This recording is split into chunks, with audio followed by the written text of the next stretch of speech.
Ça va? Ok, on est bon? Est-ce que ça va? Est-ce que ça va mes réponses ou pas?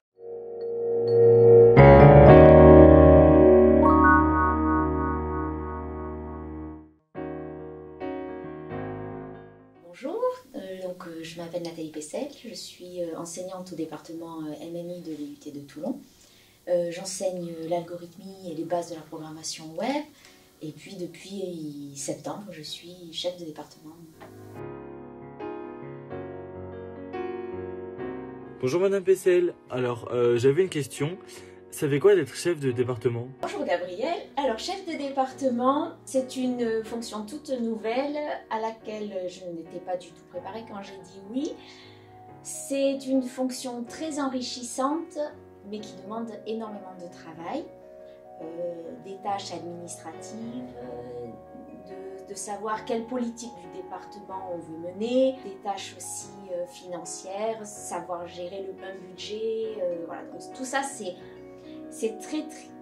très enrichissant, mais d'un autre côté très chronophage. Mais j'ai la chance d'être entourée d'une super équipe qui me seconde bien, donc c'est sympa.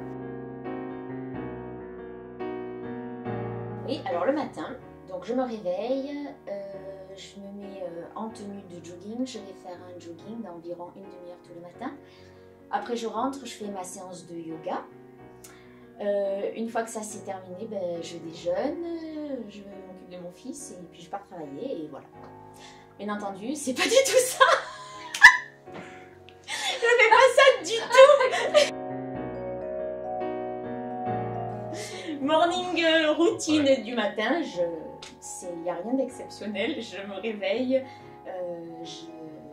je m'occupe de mon fils et puis je check mes mails. Je regarde un peu les actus sur les réseaux et j'arrive au travail. J'ai toujours voulu être pâtissière et donc c'est un métier vers lequel je me serais tournée, mais bon, on m'a demandé de faire un peu plus d'études, donc j'ai fait un peu plus d'études. Voilà, donc pâtissière, ou alors j'aurais beaucoup aussi aimé travailler sur tout ce qui est domotique. La domotique, c'est tout ce qui est appareil pour automatiser la maison. Et plus précisément, en fait, quand j'aurais bien aimé travailler dans la domotique, mais pour personnes âgées ou personnes handicapées. Donc en fait, j'ai pas un métier en particulier, parce que comme je suis très curieuse, et dès que je fais quelque chose, je me dis ah ouais, c'est pas mal, ça aurait pu être mon métier. Donc voilà, mais dans tous les cas, c'était vraiment orienté vers les autres. Alors, c'est inattendu, parce que je me considère pas du tout comme la maman des étudiants, mais le fait est là. Alors d'un côté, c'est très flatteur, parce que je me dis que c'est un côté chaleureux, et que du coup les étudiants ils ont confiance en moi, ils se sentent bien à mes côtés. Mais 150 étudiants c'est beaucoup trop. Donc voilà, quelquefois c'est un peu fatigant parce que les étudiants viennent me voir pour me parler de leurs petits problèmes, que ce soit des petits problèmes financiers ou de la vie de tous les jours. Mais quelque part ça me gêne pas du tout parce que voilà, par rapport aux deux autres métiers que je vous ai dit tout à l'heure, c'était vraiment de me tourner vers les autres. Et quelque part, je me dis que en étant professeur, je fais passer une connaissance, mais aussi je me tourne vers les autres. Donc je le prends plutôt bien, ça me fait sourire. Comme je suis enseignant-chercheur, en fait, je fais ma recherche sur tout ce qui est analyse de défauts capteurs.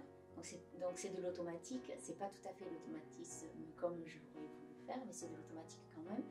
Donc en fait, ce sont des projets pour lesquels on va aider la personne qui travaille avec le système en question. Donc en fait, c'est des systèmes, j'ai travaillé sur des systèmes de stations d'épuration, donc pour éviter qu'il y ait beaucoup de pollution en fait, à la sortie des stations d'épuration, pour détecter qu'un capteur est en défaut.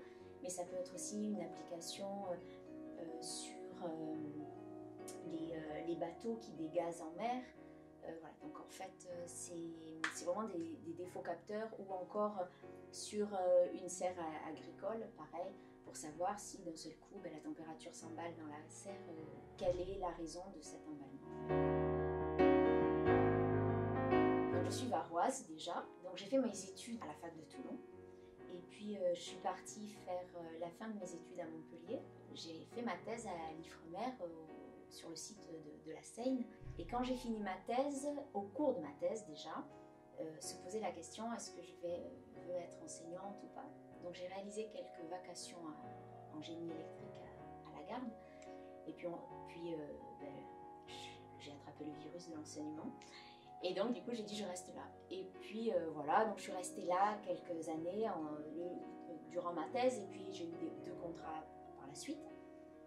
Et puis, il y a eu un poste de maître de conf. Et j'ai postulé. Et puis, voilà. Me voilà à Toulon, définitivement. Alors, ce sont des projets personnels. En fait, comme je suis quelqu'un de très curieux, je m'intéresse à plein de choses, à plein de domaines. Donc, dans mes projets personnels, c'est pareil.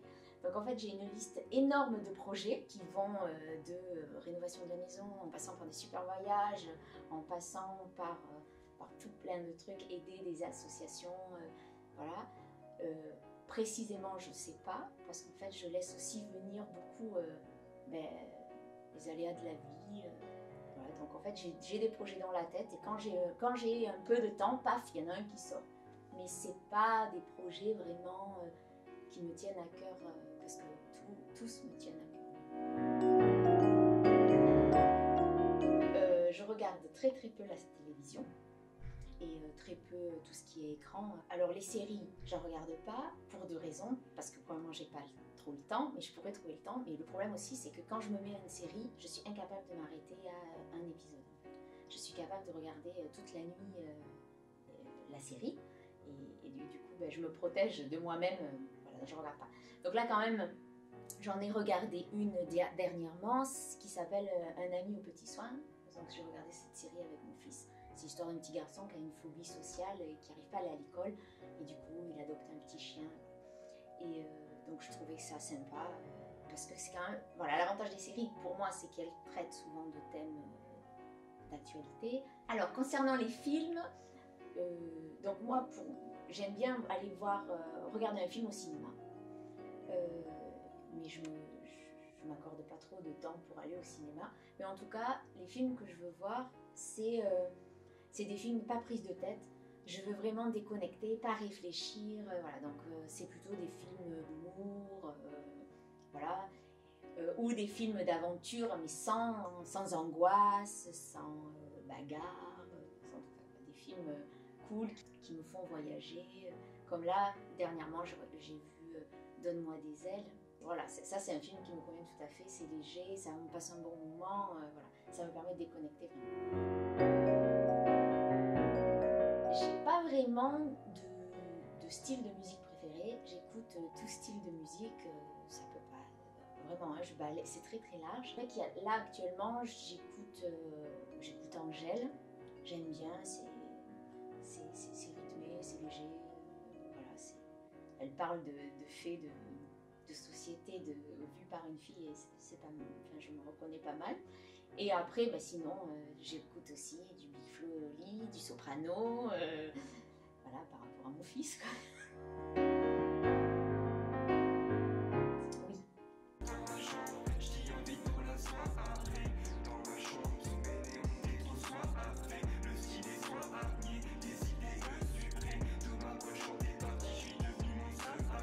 J'aime bien, je trouve ça bien rythmé.